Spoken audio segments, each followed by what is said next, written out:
Hill coming at you again with another episode of the Tampa Bay Real Producers Podcast, which is the podcast made for real producers, by real producers, and with real producers. And we have today another one of our guests who's actually featured last year as one of the rising stars in the Tampa Bay real estate market. None other than Carrie Juliao. How are you today? I'm doing great. I love saying your last name. It's just a lot of fun, right? Juliao. Carrie, like I said, was featured as a rising star last year. So if you check out our website, tampabayrealproducers.com, you can see her article. I think it was in our December issue, if I remember correctly. December. And so there was a great spread there on Carrie and what she's built. And then even recently, we'll talk about this in a few minutes, but we also just spotlighted Carrie and her involvement with Feeding Tampa Bay. And in one of our Making a Difference sections as well. So, Carrie, thank you for being here today. Yes, thank Excited you for to tell your having story me. a little bit more. So, I guess, why don't we kind of start there, just a little bit with your background, how you got yourself to eventually come to Tampa. Where'd you grow up, and how did you get interested in real estate? So, I grew up in Alabama, Huntsville, Alabama, very north, almost to the Tennessee line. And I was in healthcare for almost 20 years. So I actually came to Tampa on a travel assignment for healthcare and liked it so much I stayed. But I always wanted my real estate license. I had originally got it back in Alabama in 07, 08. Okay. Not good for a newbie. Well, some Perfect succeeded. time to get that license, right? Yeah, in the some heart succeeded. of the... I couldn't do it, but so I never made the transition. So then when we moved to Florida, I decided to get it. But my first 3 years, I never could make the leap. I couldn't get the courage to make the leap. You said you were doing it part-time, right? And that was, I think you said you got licensed in 2017. 2017. So for those first couple of years here in Tampa, you were really just kind of doing some random deals when they would open up. Does that sound about right? Yeah. Friends from the hospital, whatever. And I just kept telling my husband, if I just had 3 months that I could just focus on real estate, I think I could really make it take off. Mm-hmm. And I broke my ankle. And he's like, well, there's your 3 months. So I did it. So God had a plan for you, huh? Right, yeah. I got to get this girl got to injure her to be able to get her to move forward with this. Yeah. So he says, well, let's see what you can do with one leg. So I got a knee scooter from orthopedic. Nice. And I scooted around showing houses. I think I showed 14 houses in one day on a knee scooter. Wow. And non-weight bearing. So picture it. I had my client, one of my favorite friends and clients still to this day, and her mom, and we were going home shopping for her first home. And I did not want to cancel because her mom was coming in from out of town. Right. But I did not want to be a burden either and make them load and unload my scooter for me each time. Mm-hmm. So I hopped back and forth each time, loading and unloading my scooter and hopping to the all day long. That's impressive. I mean, if you were hopping around for me, I don't know if I would want to sign up for you as my agent just because I felt bad for you or I was entertained. One of them, though, I think you definitely would be my agent regardless, right? I'm sure that I was entertained. But what's even funny is the client is also a physician assistant at the ortho office that I went to. Gotcha. So she knew the rules, like non-weight bearing, And so she was making sure. But obviously, I was in good hands if something happened, but I just didn't want to be the burden. We were, up the stairs. I think on the last house, I finally did not go up the stairs because I was so exhausted. Yeah. And that ended up being the one that she bought. Of course. So I got to see it later, but yeah, I slipped a few times trying to go up the stairs. No, I'm okay, I'm good. But yeah, it was. So that was right around the pandemic time, you said, right? Like 2020, COVID it was year? Right before, yeah. Okay. Right before. And so I did really good in those 3 months. So I went back and I turned in my notice at the hospital and worked out my notice. Yeah, it's crazy how that one broke your leg, you said? Yeah, it broke my ankle. Breaking your ankle basically changed your life in some ways, right? So we'll talk about where that's gotten you today. But you think about how we featured you as a rising star, and I think it was over 10 million that year that you guys did over, whatever the number of transactions was. It was your best year when you really dove in full time, right? And when you think about the distinction between what you were doing prior to that, right, on a part-time basis versus what happened when you had that pop year, Yeah. I think a lot of, subscribers and listeners would be curious as to, can you pinpoint any specific things that you look back at that really made that pop year happen? Obviously, just committing full-time was probably a big part of it, if not the main thing. But walk through maybe a little bit of that year as to anything you can point to as to that created that pop for you. For me, it was a sink or swim thing. I told my husband I wanted to go back and turn in my notice, and he was like, he's more of the planner, and I'm more of the just go. Right. And he's like, should we wait for these to close first? Nope, I'm doing it. They're pending. I'm going.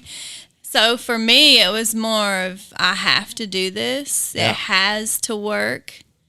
If it doesn't, I'm going to be divorced because he is going to be so mad at me. So that's one way to put the pressure on. Yeah, it was hard at first because when I first quit the hospital, at the hospital, you start early. So, right. And I worked in the OR, so you started really early. Yep. And I was so excited to not have the alarm go off at 5 a.m. I was like, nobody's going to tell me what time I have to get up. I'm going to do what I want to do. And that lasted all of about a week. And I said, oh, goodness. I have to actually go to work. If I don't work, I don't have PTO. I don't have, I've got to do this. Yep. Was this your first time really kind of running your own business? Yes. Because you said you had over 20 years, right, in the medical space, yes. and you were always a W-2 employee, yes. I take it, right? Yes. So yeah, that's definitely, it takes a lot of courage just to take that step. Yes. At 40. I did that at 43. Yeah. Yeah. That must have been, you must have been afraid of certain things, huh? Yeah. That must have been a challenge for you. Yeah. How do you think you overcame the fear and just went with it? I just don't think about it. Yeah. I just put it in front of me and then just do it. It's, I'm not, I think part of it is medical field. We're trained that you don't just come with problems. Yep. If a problem is presented, your brain auto shifts to solutions. Yep. And you just automatically go into solution mode. Yep. So it's not really a problem. It's, okay, well, how do you fix it? What do I do? What do I need to do? And I think I've gotten a lot of compliments from realtors in the past when a transaction is going awry. Right. And everybody is kind of all freaking out and on the fritz, and I'm just calm. And I think that my saying is always, because they always ask me, wow, how are you staying so calm? Are you not worried? I'm like, nobody's bleeding out on the table. I can figure this out. When you've been were you a nurse those 20 plus years? I was a surgical assistant, okay. So I scrubbed into surgery and assisted the doctors, and you saw a lot. That's stress. Yeah, I can that imagine. is where stress is, and so everything else doesn't. It's like everything I can figure whatever out, Yeah, no doubt. I can understand why, if you've seen that, experienced it for over 20 years, the idea of, a couple of issues with real estate transactions, that's not going to stress me out anymore. Exactly. There's just nothing that you can fix it. Yeah, of course. That makes sense. So are there when you got this rolling full time, were your connections in the medical space kind of how you got started? Was that the majority of your client base right away, or did you pivot? Only 3 or 4, not many. Now they've given me repeat business. Right. Obviously. So that's been nice. One of my very first sales was one of my friends, and she has referred me so many times, and she just came to me the other day, possibly would want to sell and move, the house that I sold them first. Yep. So it's really been repeat business. Makes sense. I didn't have any money to really spend to buy leads, I remember I had a great mentor, but I remember asking her one time when I was doing an open house for her, I said, how do you get leads? What do I do? And she's like, I said, what source would you recommend? Because there's so many out there you'll waste money on. Yep. And she was like, "Oh, I don't know, honey. I've been in this so long. I just do referral business." And I said, well, I need to get like that. Yeah.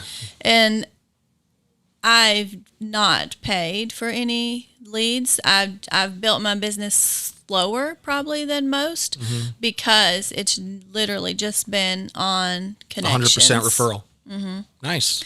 Connections. Is that still the case today, or do you also have is. other methods now that you're, so it's still all referral for you? Yeah. Got you. Now I'll go out and do some prospecting now because I want listings. Yeah.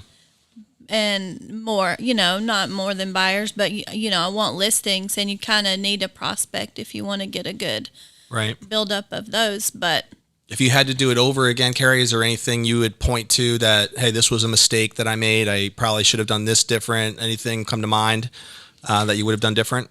I took too long getting my systems in place. I didn't set up. People think, oh, I got my real estate license. Yeah, I'm a business owner, and then now here I go.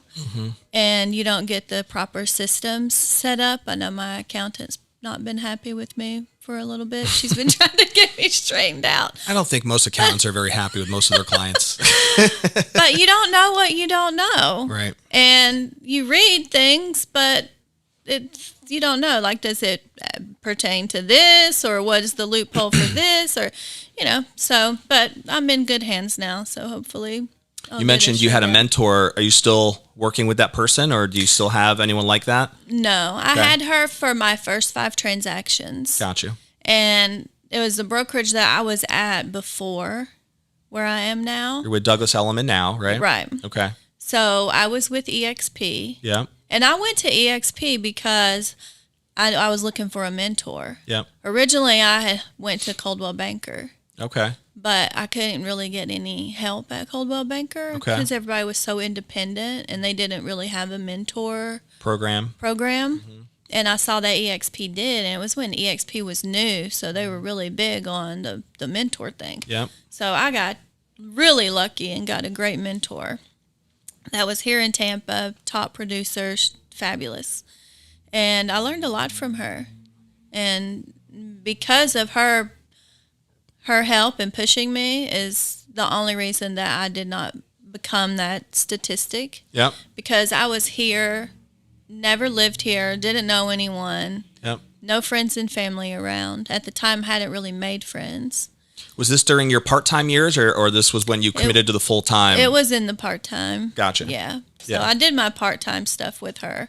But it took off slow, and I was able to learn and, get it down. But that's one of the things I hear commonly, because when we interview rising stars specifically, I like to try to focus in on what they did to get off to a fast start, right? Because the whole point of being a rising star is they had a pop in their business. Yeah. And it's very commonly that it comes up that the mentor relationship has a big part of that. So I think that's a great tip for anybody out there to make sure that you are looking for the right mentors. Obviously, somebody who genuinely is producing, somebody who has some knowledge about the market and genuinely cares, and also that you like, I would have to imagine, that you can have that relationship with. I think that's a big part of it. Yes, absolutely. It was a big part. So when I was at EXP, I started a little team, and it was focused on, I only had new agents, and I just tried to help new agents to put their systems in place and tell them things that they could do to prospect for free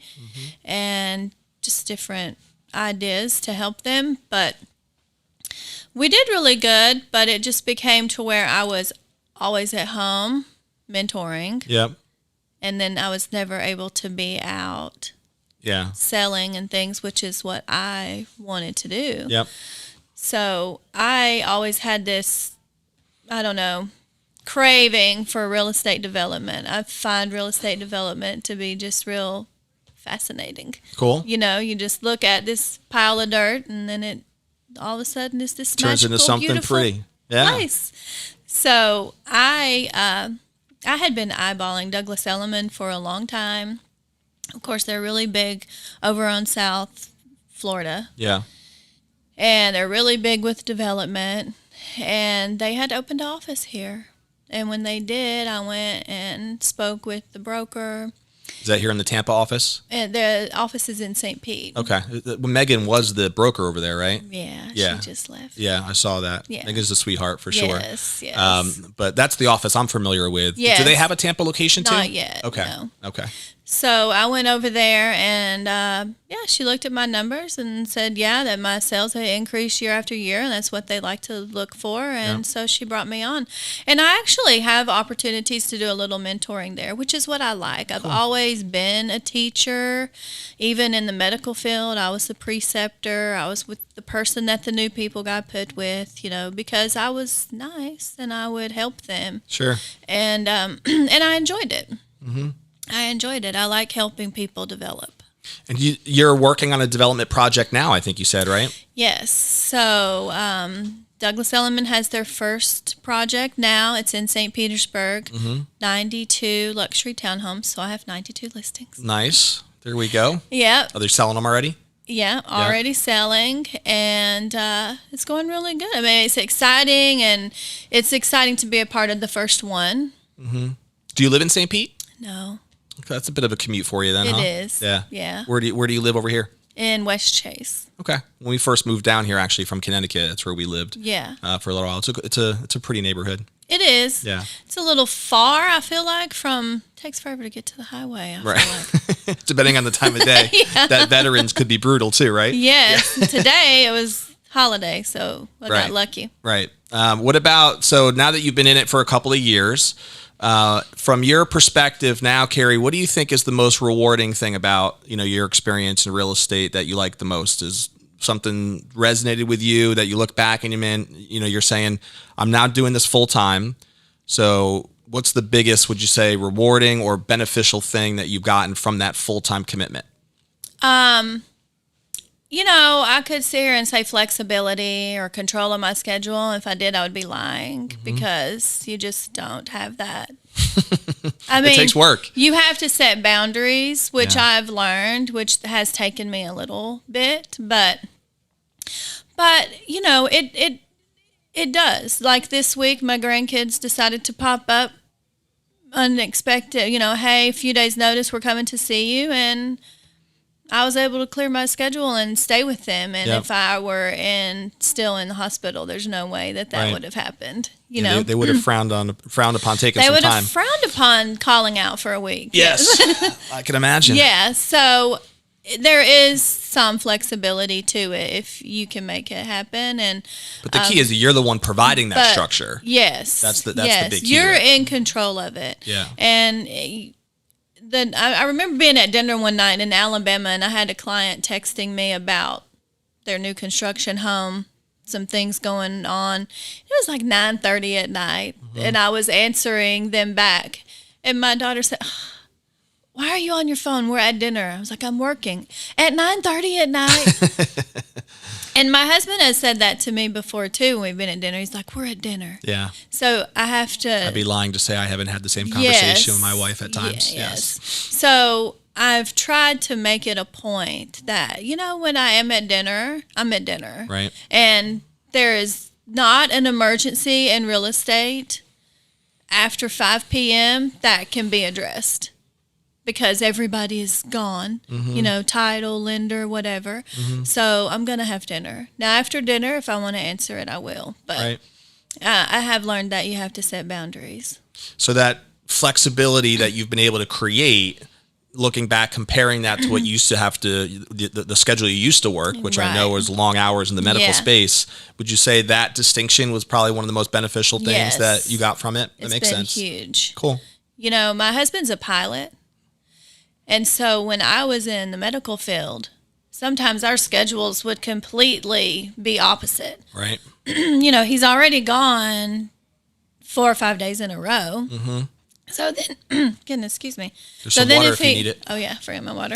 So then if he comes home for his 3 days off, and it's my 3/12s that I had to work, we never saw each other. Gotcha. So that could be tough. Yeah. Let's talk about some of the personal side. So you're married to your husband. Is he still a pilot? Yes. Okay. So he's still got those kind of crazy hours occasionally, but at least now you can kind of change your schedule if you want to make sure you guys get that time, right? Exactly. So I can look at his schedule and look at mine, and I can make my own schedule. Right. You know, hey, here's your vacation. Okay, yeah, I can do vacation then. You know, Perfect. So I can sync them up together. Whereas before, I had no control of that. Right. And you said you have 2 daughters? One. You have one daughter who's in her 20s, you said, late 20s. 27, yeah. And she has a couple grandbabies, yeah, right? 2 grandbabies. You just had a couple, your grandbabies came to visit, it sounded like this week, so that must have been a fun week. Yeah. Would you guys do anything that was special? Oh, you know, all the tourist stuff. Yeah, go to the beaches, Busch Gardens. Yeah. We went to the aquarium. All that good stuff. We went over to Sparkman Wharf. What do you guys like to do for fun in general? Anything that you're passionate about? I like to just be outside. I love to be near the water. Mm-hmm. My husband grew up in New York, so he really doesn't like the heat. Yeah. As much, but I love it. The water keeps him cool a little bit. You got the breeze. I'm a breeze. Connecticut guy, so I can probably relate to your husband in some ways. Yeah. Mm-hmm. Feel the breeze. But, we just like to be outside, you know, and I like to say, oh yeah, we love to travel. We do love to travel and go places, but you have a favorite place to visit? Not really. I mean, we haven't traveled a whole lot because my husband's on the airplane all the time. Right. So the last thing he wants to do is to come home and get on an airplane to go somewhere. Yeah. We love cruises. Who doesn't? Yeah. He does love that, especially because we can drive to a port. Sure. He doesn't have to get on an airplane. Yep. So we just came back with my family actually from California, and I was thinking about the pilot's lifestyle in a way because we had to take a red eye back, and we left California at like 11 o'clock at night, landed here in Tampa, and it was just a weird with the kids. So that was a whole experience too. But, you know, when we get here, it's 6 o'clock in the morning. Yeah. And, you know, just that like pilot lifestyle and that schedule, I don't know if I would enjoy that personally. It seems like they get paid well, and I know that, you know, they obviously love to fly. But they definitely put in some challenging hours sometimes. It's hard. It's really hard. As you say that about the red eye, it's funny. My husband has a red eye tomorrow night from Lima, Peru. Wow. Back to Miami. Does he generally get time to kind of see the world though when he does these trips and be able to pop in at least for a day or so and visit? He's 53. He's been doing this his entire life. Yeah. So he's been all over the world. Yeah. And I think sometimes, he gets out and enjoys the layovers. And I'm sure you guys have a lot of frequent flyer miles, huh? Sometimes he just wants to get to his hotel room and just stay there until it's time for the crew bus. I can imagine that too, just to crash. Yeah. So you don't have a favorite place that you guys have visited, huh? I mean, our favorite place is going on cruises, wherever. Makes sense. Yeah. We like to go see different places on a cruise, and that's pretty much. Do you get to go back home to Alabama any regularly? Does most of your family still up there? They would love it if I would go more. So they are still up there, it sounds like. Yeah, they're all up there. My best friend since elementary school, high school, they're all there. Got you. They come visit. Got you. They come visit. This is with the holiday weekend. Are they going to be in town, or you guys traveling at all? No. Okay. No. Everybody left today. I dropped them off at the airport this morning. Now it's back to normal, huh? Yeah. Now. So I wanted to make sure we brought this up too. Every month, if you're not familiar with our platform, we feature a Making a Difference section. And we actually featured you in our recent issue talking about your relationship with Feeding Tampa Bay. Thank you. So how did that start? Why is that something that's important to you? And what type of involvement do you have over there? So the last year I've been working on my new development, and I haven't been as great about it. My food drives have been a lot smaller, but how I farm neighborhoods is to do food drives. Mm-hmm. And I just try to go and I find a neighborhood that I love, and I just try to get to know people. Mm-hmm. But I want to do something good to come out of it. So I started to do food drives to help Feeding Tampa Bay. So then after I do the food drive, I go in and take all the food there and donate it to them. The reason that I chose that, because that's something that I'm passionate about, is growing up, we owned a restaurant, my family, and my grandmother was in charge of everything. And she said, "Oh, guess what, guys?" Because it was really family ran. My cousins, like, we grew up there. Yeah. And she's like, "Oh, guess what, guys? We're going to open on Christmas." And me and my cousins, we were 12, 13 years old. We were like, work on Christmas. Right. I don't know if I'm in for this idea. I don't know about this. And, we worked on Christmas. We opened for breakfast. There was no charge. It was just donation only. But we cooked this huge meal of hundreds and hundreds of a traditional Alabama Christmas meal. Yeah, I can smell it now. And we packaged them all up, and people came and volunteered and delivered those meals off to homeless people. That's awesome. We would go out into the community where they camped, and we would deliver meals. And we did this until I was 21, 22 years old. Wow. My grandmother passed away. Sounds like a great woman. Yes, but she instilled that servant's heart in us. So that's where it comes from. That's awesome. Yeah, thank you for sharing that. Yeah. I think, not only is it, a great thing to do, just because you are being able to give back and, God knows there's a lot of people throughout the Tampa Bay area that benefit, immensely just from a warm meal. Yeah. We just take for granted the fact that we have that so many times, but it's also a great business strategy, I think, too, because of what you said in farming a lot of the neighborhoods. I have to imagine that the relationships and the presence that allows you to have when you're working in some of these communities, I have to think that would be beneficial from a business side as well. It is. It's I feel I'm not a person. I don't cold call. Yeah. I don't door knock. I can't do it. My stomach knots up. I don't like it. So I had to find something that I like to do. Yep. And these are the kind of things that I like to do. So I just go and I pull my wagon around and collect. I was shocked the first one I did. It was amazing. I made my husband go with me to drive to pick everything up. And when we turned into the neighborhood, and you can see all my bags filled and lined on the porches, and my husband was like, wow. That's cool. Yeah. So it was a good feeling. Is it like a once a year thing? Well, I try to do it every quarter. So I'm getting back into, I actually just ordered my bags for my first one for this year. Okay. So I'm a little late getting it done. I want to do it in March, but it's going to be in April. But that's fine.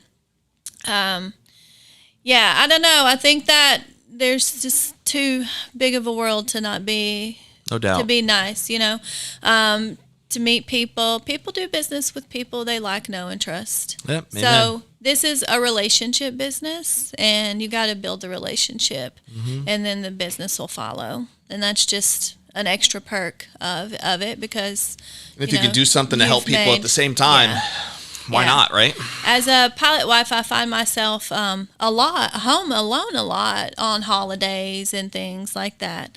And I found myself that way this Christmas, and then I couldn't fly home because the flights were just terrible with everything that was going on. So I woke up on Christmas morning and I said, I'm going to just go volunteer somewhere. And I could not find anywhere to go. Or this was Christmas Eve. So I said, well, I'll just go do what I know to do. So I went to Publix, to the little meal bar. I made 50 plates, and then I drove around Tampa and passed them out. That's awesome. But it's good. The smile on people's faces. Oh, yeah, no doubt. Yeah, they Absolutely. were so happy.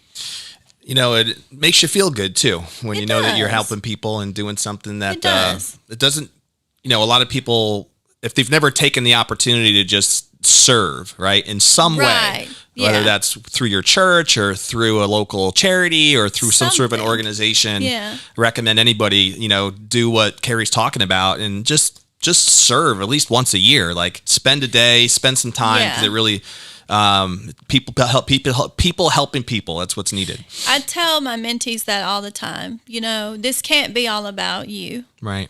This isn't about your next sale and when are you going to, this is about what are you going to do? What are you doing for people? Find something that you're passionate about and go do that. If it's animal shelter, if it's raising food for animal shelters or whatever, right? Whatever it is. Yeah, and it's great if you can tie that into your business. Tie it into your business. You know, because then your business has a bigger purpose to it. Right. And I think there's a lot of value in that as well. What's something you're really excited about for the rest of this year? I know we already talked a little bit about the project that you're working on. Yeah. Would that be that thing, or is there anything else? Yeah, we're very excited about the project. Yeah. Obviously. It's very great. But, yeah, that is huge. Watching them start to go up is going to be phenomenal feeling. So when's it supposed to be completed? Completion 2025. Okay. Yeah, we're operating in 4 phases. So it'll be an exciting couple of year cycle here now, Yes, yeah. Yeah, we're in 4 phases, so we'll have homeowners moving in before that. Yep. But, yeah, it should be all done. And it's right downtown? It's not downtown. It's actually in a great location to enjoy both sides of the bay because it's about 12 minutes from downtown St. Pete and then about 15 minutes from South Tampa. Gotcha. So it's on 4th and 87th. Okay. Yeah. Yep, I know exactly where that is. I used to have a franchise for Snell Isle. Okay. Out there. So I did a lot of work in that Snell Isle community and especially even downtown as well. So I was up and down that 4th Street for many years. Yeah, there you go. Yeah, so I know it well. Isn't Kaya Costa up in that area, one of those neighborhoods? Are you familiar with that neighborhood at all? No. Okay. There's a gated kind of an upscale community. I believe it's called Kaya Costa, right up in that 4th Street, 80-something range. Oh, okay. Kind of like off of 4th Street, but back private. Yeah. Yeah. Until this project, I had not really been over to St. Pete very much. So it's been, thankfully, our director of sales, she's born and raised 3 or 4 generations St. Pete person. So she knows it in and out. Yeah. So she's been able to help me a lot, but it's been a new market that I've actually been learning along with the development. So yeah, I was going to ask you, exciting. like with like the Feeding Tampa Bay things and everything we talked a little bit about, like in terms of farming neighborhoods, is most of that in the West Chase area for you, or is it in St. Pete now? So it is West Chase still. Yeah. Gotcha. All my resale pretty much is still over here. Gotcha. I haven't been able to focus as much on it the last year and a half, but that, that's fine. It's just because I've been learning something new. Yeah, no doubt. Yeah. Couple of rapid fire questions that we always ask just to get a couple of things out there about you that people know a little bit more about you. Yeah. And then we'll wrap up here with what I call our legacy question, right? Goodness. Which I think is a real stumper sometimes. So what's your favorite book or author, or maybe it's a seminar, anything that you feel like maybe has made an impact on you personally or on your business even? Does anything come to mind? 2 books. I read Atomic Habits. Love that book. When I was really trying to find myself in this business as far what the heck am I supposed to be doing, and creating habits because I really didn't have anything set. Yep. So I read that in the beginning, and that was really helpful. The next book that probably comes to mind that I had gifted to me from one of my colleagues that has been in development for a really long time, and he says that he sees that I'm really passionate about development, and he thought this book would help me, and it was Follow Up and Close the Sale. Oh, cool. I have not read that. And is it specifically for real estate? I mean, I interpret it that way, right. But I guess it's for any sales any business. kind of sales, you could probably utilize some of Follow his. up and close the sale. Huh? Yeah. I like it. God knows the fortune is in the follow up, right, Carrie? Yes, it is. My gosh, the follow-up is so important. And that's another thing that I tell my mentees. They're like, well, I followed up a couple times. I'm like, no, you're going to have to follow up like 40 times. Yeah. They say that the average person follows up a couple times, like if they follow up at all. But, it really is the people. That's how I believe you distinguish yourself as a professional in your industry, is to really have a solid follow-up program in place. Yes. Yep. I couldn't agree more. I mean, I've followed someone probably up with them close to a year. Okay. Just follow up. Yeah, And just staying in touch. finally they bought from me. And they made the remark one time, you're just so consistent. It's like clockwork. Every month. Hey. That's powerful. There's a old marketing adage that I was taught years ago. Have you heard of the A to Z scale before? Does that ring a bell? It does. Where yeah. every single, no matter what the product or service is, right? Take real estate in this example. Every single one of us is on the scale somewhere, right? From A to Z. Right. A is you're the coldest lead possible, right? You just bought a home yesterday. And Z is want to buy a house yesterday, ready. right? Yeah. Like I'm looking actively to buy. But most of us are obviously somewhere in between, right? And the whole point of any sort of follow-up system is so that if you know who your target market is, all you can really do is be in front of that audience. Because the thing you don't control is the timing. Right. You should know as a business owner who your target market is, though, right? And as long as you're in front of them with some sort of medium that is at least visible, right, in some way, and there's so many different ones you can do that with, the timing will work itself out, and you're really just having to be timing them when they're in that closer to the Z side. Exactly. And that just only happens with that relationship. Most people never invest the energy to help, nurture that. Build from B to Z. Yes. And that really is the secret, I think, in how you're successful in this business, especially, and really sales in general. So I'm glad you're able to bring that up. I think that's a great tip for anybody who's out there and trying to get that quick success. It just doesn't work that way. Yeah. It's one of those things. When someone first, makes a request or whatever, you have to get them right then because they're kind of up here. They're high. They're ready. Yeah. And then the more that you wait, they just go down, and then they're like, I don't know. Yep. So you got to strike while it's hot. Strike while the iron's hot, right? That's right. Carrie Juliao! Tip from Carrie. Favorite app on your phone or like a software or something maybe that you use? Anything come to mind? Favorite app?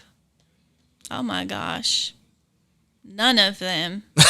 I'm so tired. It's all of the a waste phone. of time, huh? I'm so tired of the phone. I don't know that I really have a favorite app. No worries. Sometimes there's like a productivity hack or something that people love to hear about. So I'll throw that out there. Does shopping apps count? Of course. Yeah, you could throw any app you want. Personal, anything, I've been starting to use one that has like these 4-minute workouts, which has been kind of a quick thing where it's boom, you just press a button and it walks you through a 4-minute workout. I need to work out more than 4 minutes, as you can tell, but at least it gives you some consistency. 4 minutes is 4 minutes. I could do 4 minutes. Yeah, exactly. So, okay, I just thought of one because I started to do these partnerships on my Instagram with a few products. Okay. And they always want you to shoot these videos to talk about their product. Yep. And I hate filler words. I hate, I don't want to say them, all these. So I would type or say what I wanted to say about the product, and it generates this pretty script for you. And then it just scrolls up the screen so you can read it as you video. Oh, that's cool. It's called Big View. Big View. Yeah, VUU. It's basically like a teleprompter. Teleprompter. Yeah. But it also does a little AI stuff there because it takes my Southernisms and puts them into this pretty little paragraph. That's cool. Yeah. So do you have a pretty engaging Instagram presence and account as far as like followers? How did you build those relationships with people that wanted you to promote their products? It took a while. And I haven't. Is this like your personal one or business? No, it's my Selling Sunset Tampa one. Gotcha. It took a while. The posting every day just wears you out. Yeah. Right. And even though, I want to grow and this and that, I just don't want people all up in my personal business. Sure. I don't want you to know what I'm doing all day, every day. So right. I don't, everybody says, oh, you got to have a story all the time.